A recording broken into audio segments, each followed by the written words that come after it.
نواز شریف صاحب کی مرسیڈیز گاڑی، وہ پتہ لگا کہ جناب 2008 میں انہوں نے ایک مرسیڈیز گاڑی اپنے لیے نکلوا لی.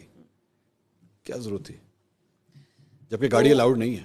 نہیں، وہ گاڑی جو ہے وہ ان کو ایک جو ہمارے بہت قریبی دوست ملک ہیں، سعودی پرنس ہیں عبداللہ بن عبدالعزیز نام لیتے ہیں، میں ملی تھی. ہاں جی.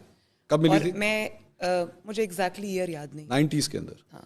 لیکن میری ایک بات سنیں، توشہ خانہ کی جب آپ نے گھڑی کی بات کی نا، توشہ خانہ سے قانونی طور پہ جو آپ کا قانون کہتا ہے اس کے مطابق کوئی چیز خریدنا پیسے جمع کرا کے جو پرسنٹیج حکومت پاکستان نے مقرر کی ہو، جی، اس میں کوئی غلط بات نہیں ہے. اب وہ ہونی چاہیے نہیں ہونی چاہیے، لینا چاہیے نہیں لینا چاہیے، وہ ایک الگ بحث. 90s میں لی ہوئی گاڑی، ایک سیکنڈ، لیکن توشہ خانہ سے چیز چوری کرنا وہ جرم ہے. ٹھیک. 90s میں لی ہوئی گاڑی 2008 میں کیوں کلیئر ہو رہی ہے؟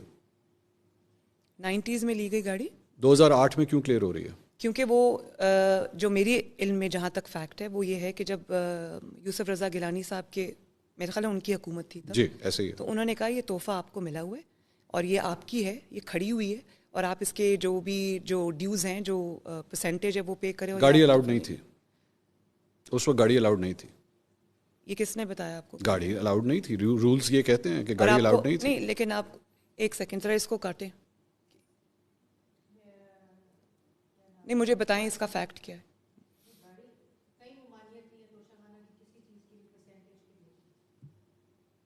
سنو، نہیں، ممانعت ہے، گاڑیاں الاؤڈ نہیں. گاڑیاں جو ہوتی ہیں وہ کارپول، مریم صاحبہ گاڑیاں الاؤڈ نہیں ہوتی.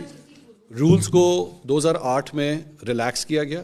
یوسف رضا گیلانی صاحب نے نواز شریف صاحب کے لیے ریلیکس کیا اور انہوں نے آصف علی زرداری صاحب کو بھی نہیں ڈال.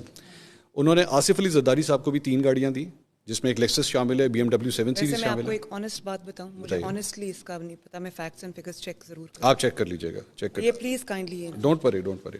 ایک اور آپ کے حوالے سے بھی ایک رپورٹ سامنے آئی